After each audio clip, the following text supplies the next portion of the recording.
Hey everybody, welcome back to Nicsminibikes. If you haven't yet, hit that link down in the description. Go check out our merchandise. We got hats, shirts, hoodies, all kinds of cool stuff. Go get you something. So I'm right smack dab in the middle of recording another video, and I'm at a point where I can't really do anything else with that video, so we're gonna jump over here and do some of this. That's why this is tore down so far. But today I've been painting parts. Maybe I'll throw a sneak peek at the end of this video, let you see what color we went with. I think it's gonna look really good. We'll see what Ben thinks. But I also went ahead and painted our tabs black to match the frame, and I'm ready to put both wheels back on and start getting a brake caliper put together for this. So that's what we're going to do. Let's get this rear wheel back on, the front wheel back on, and we'll get our caliper installed. And we're gonna have to figure out spacers for that, but I think we'll be able to figure something out. Come along for the ride, and let's get these wheels back on, get the caliper, get the brake lever on, get our brake line installed, and start figuring out how long those spacers need to be for that caliper.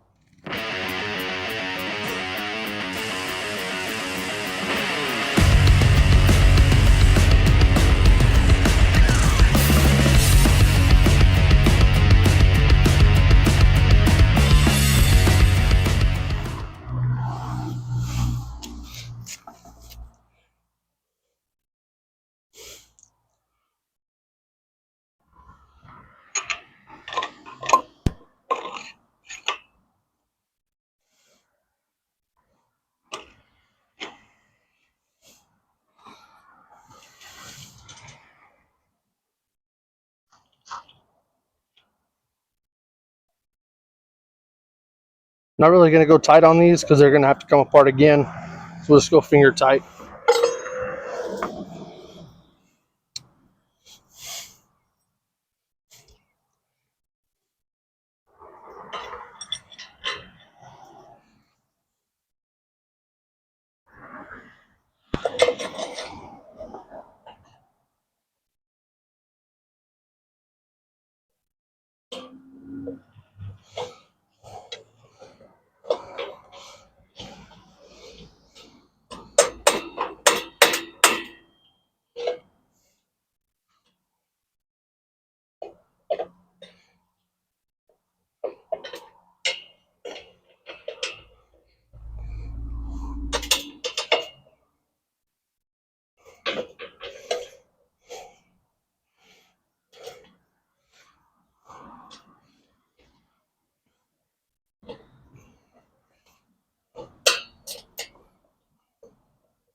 This one I will snug down.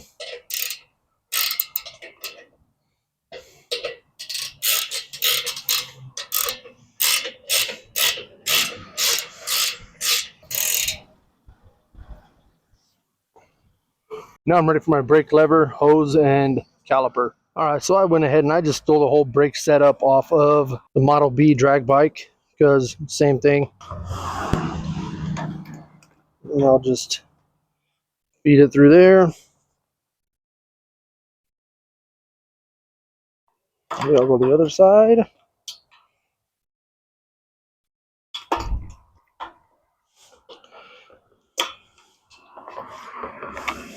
And I'll just get it put up here. Not going to need a brake on that drag bike for a while, so this will be fine. Then we'll just kind of figure out where we want this and lock it in place. Then we'll just kind of route this hose the way we want it to go. About right there.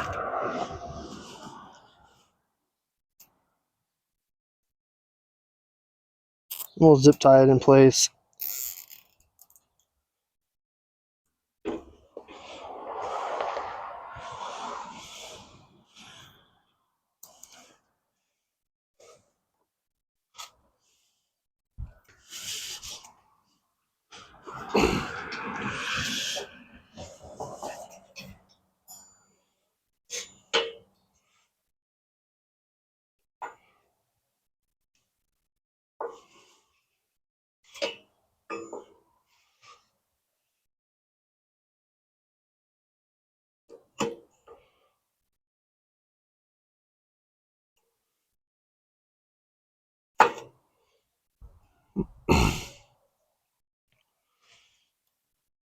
So if I route it the way the old cable was routed down the bottom and up, it doesn't fit. So I guess we're going to try to take it up the top of the frame and see how that goes. So we'll snip this.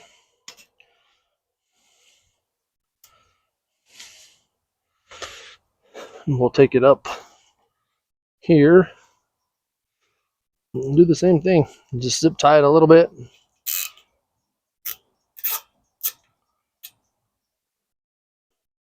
Make sure you got enough cable there for when the bike's turning. And that's good. A little more maybe.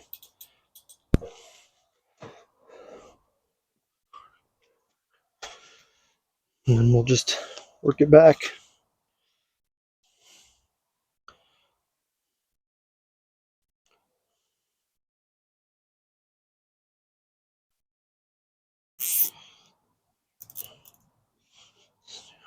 Something like that. And it seems like I'm going to have to go through the process of bleeding this. So let me take care of that. So I got me some longer bolts. They're going to be way too long, but I just need them to hold that in place for now.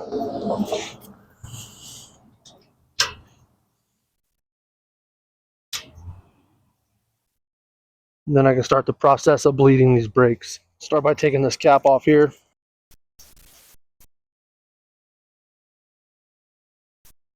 I'm just going to slowly pump it and watch the bubbles come out.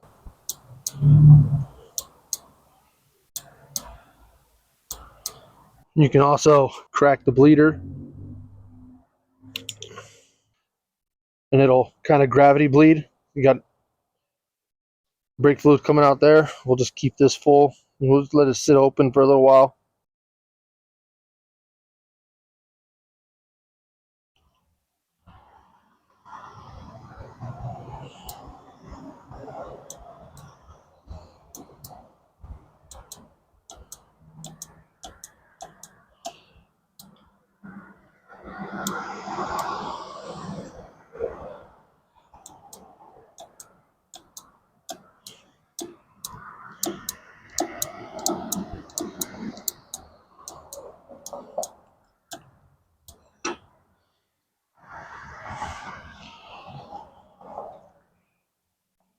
I don't know what it is about these brakes, but sometimes they take a long time to bleed. So I'm just going to keep working it and I'll bring you back once it's bled. All right, so last night I got these brakes bled and I rode that struggle bus all the way home. We pumped it and pumped it and pumped it and pumped it and cracked it. We did that for a really long time and didn't get anywhere with that. I cracked the bleeder and just tried to let it gravity bleed and didn't get anywhere with that. So I put a hose on here and I got some syringes and I used those syringes to push fluid through the bleeder and up to the master cylinder up here. And I just kept doing that until I was getting no more bubbles up there. I'd force it through till the master cylinder was full. Then I'd empty the master cylinder and come back down here and do it again. And I just kept doing that and kept doing that and kept doing that. And finally, we got full brake on there. So now we're ready to move on and figure out our spacers. So I'm going to drop you down and get you in there. So it's not going to be easy for you to see, but this bracket right here needs to kind of be lined up with the back of that brake pad. And I have the e-brake set so it's holding that caliper where I want it. So you see we can move that bracket pretty much wherever we want.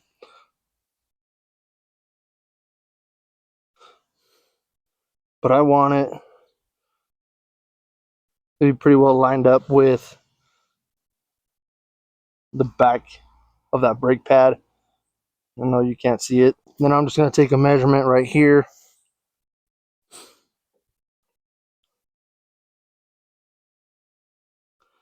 We're at 903. Let's call it 900.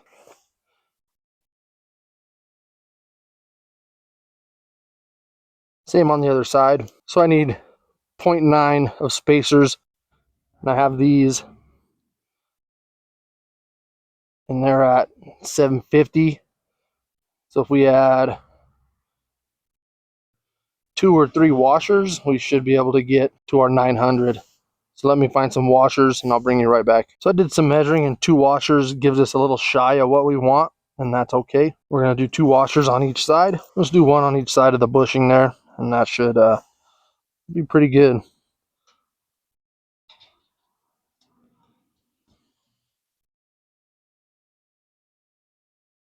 Hopefully.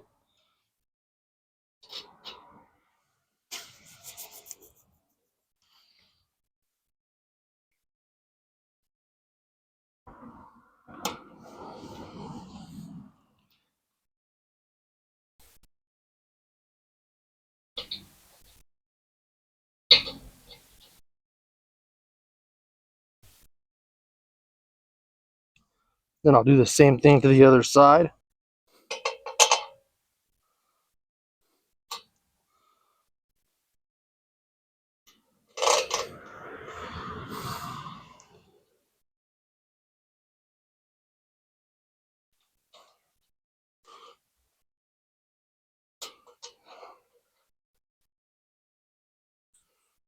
I'll get those snugged up.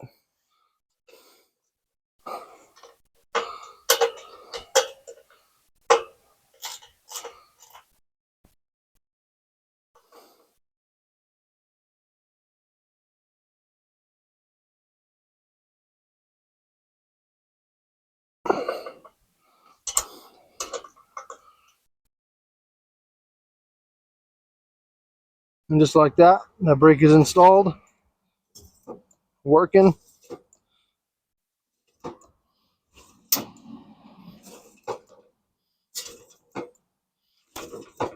And good to go. So I got another brake caliper here, and it's pretty much identical to the one we just put on the CT100U. I just want to show you what I was looking at when I decided how long those spacers needed to be. You can look right here, right down in there. That's our brake pad. This is the bracket we bolt to. With that pad all the way back on the caliper there, this bracket contains that pad next to the caliper piston there. So if this bracket is too far forward,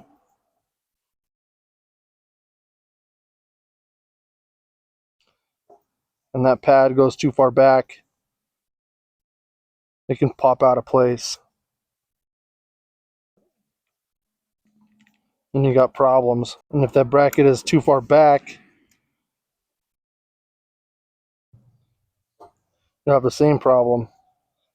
That pad will just come right out of there. That's why we try to keep the metal backing plate of that pad in that bracket. That way it keeps that pad in line and keeps it where it's supposed to be. And this is the caliper that the line broke off of.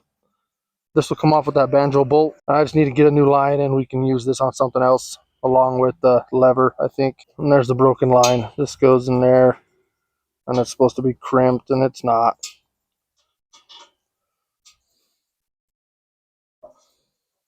If your brake comes with this e-brake button right here, I'm going to take this one off probably, but if your bike comes with an e-brake button like this, don't just leave it on. So that brake was on the trike when it broke. The trike likes to roll away, so we just were leaving the e-brake set. And if you've ever put one of these on, or if you do put one on, you'll notice that you're twisting and making these lines go where you need to, and puts a lot of pressure on those fittings. And then you squeeze the brake lever and you put more pressure, and if you leave it, that pressure is going to win, and it's going to twist that hose right out of the fitting. So if you have this, do not leave it on for long periods of time. So this is Ben's old fender. It is bent and twisted and not in very good shape. We're going to use it to kind of get an idea of where the other fender is going to sit, because I'm not showing you that fender yet. So to start off, I think this needs to be bent up just a little bit. And I'm thinking using this existing hole and putting a new hole here, and that fender will sit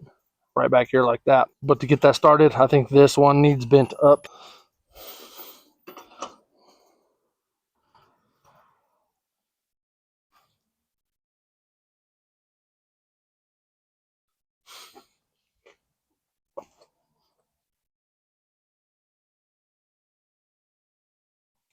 Not a lot. We'll just start with that.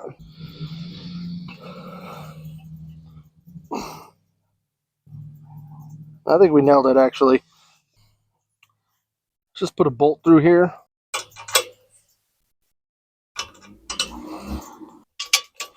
We'll just finger tighten that. And then I found this aluminum spacer in the garage, and that's pretty good, but I think this needs bent down a little bit. No, I think my spacer needs to be a little shorter. I'm gonna go cut a little bit off of this and I'll be right back. All right, so I cheated a little bit. I turned you guys off and I put the new fender up here. Got it set the way I wanted it to be. Got my spacer trimmed down. That'll go right here. I was thinking I was gonna have to move this whole bracket, but this way I don't have to cut anything. I don't have to weld anything. Just bent this one. What do we do? Up on this one, and I went down on this one a little bit. And I was able to come up with this spacer here. It'll go right underneath there. And then on the new fender, I'm gonna have to drill a hole right in that area somewhere, and that'll just move the fender from being right here. It'll move it back to something kind of right there ish. I like that, and we're good with that. I did repaint the motor plate here, so I'm pretty happy with that. We got a lot done on Ben's Coleman CT100U. I did take it and wash it at the car wash. These things just don't have much pressure, do they? Still pretty filthy looking, but we rinsed it off. I got the tabs painted black. We got the caliper mounted, and it works really good. We got our spacers figured for that caliper. That caliper sitting where it needs to be. That's looking good. And we figured out the bracket for the rear fender.